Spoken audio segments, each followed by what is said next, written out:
So obviously there are a lot of great people in Ukraine. It was really hard to narrow it down. But people we definitely talked about in class and just had a very large impact on Ukrainian culture, like Ukrainian culture in general. Lesa Ukrainka, you've probably heard of her in some aspect, maybe, hopefully, maybe not. That's right. So she was a feminist. She was a big writer. She spoke tons of languages, and she has a very famous poem called Contra Septum Sempro, Against All Hope, I Hope. And originally, that is actually Latin, and it was just a really revolutionary poem because it fostered a lot of hope that Ukraine at the time was not seeing. It was kind of on the eve of World War I. We were at the time a part of the Austrian-Hungary Empire, so Ukrainian culture was just being subdued a lot, and she was the one to kind of like revitalize.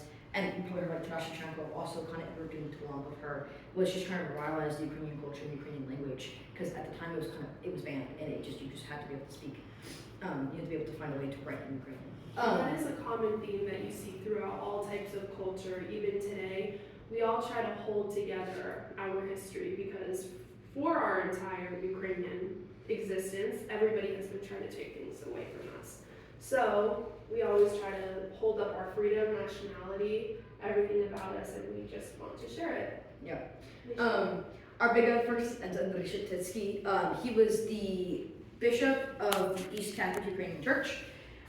And his big thing was he was a huge promoter of the arts. At the time, his most influential moments were during the First and Second World Wars. So we're talking early 1900s to like about 1945, and even afterwards. But he bought Ukrainian art, he sponsored artists, he took in artists off the street and tried to help them and gave them careers.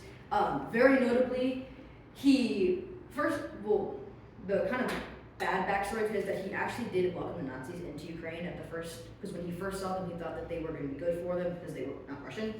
And then upon further evaluation, and when he realized who the Nazis were in total, he actually sent Pope Pius VI, that is 7, my bad, I can't count, Pius sent a letter and told him all the atrocities the Nazis were in Ukraine and asked him please to send the military to Ukraine to ban the Nazis out of Ukraine. And he harbored at least many Jews and just tried to save them and he got them fake passports and papers to take them out of Ukraine and into more of Western Europe, so more to Britain and France.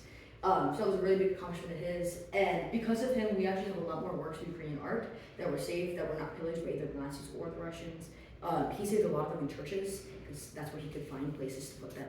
So he sponsored a lot of the arts, and he was just a really big arts, and he's the reason why we have a lot of Ukrainian art.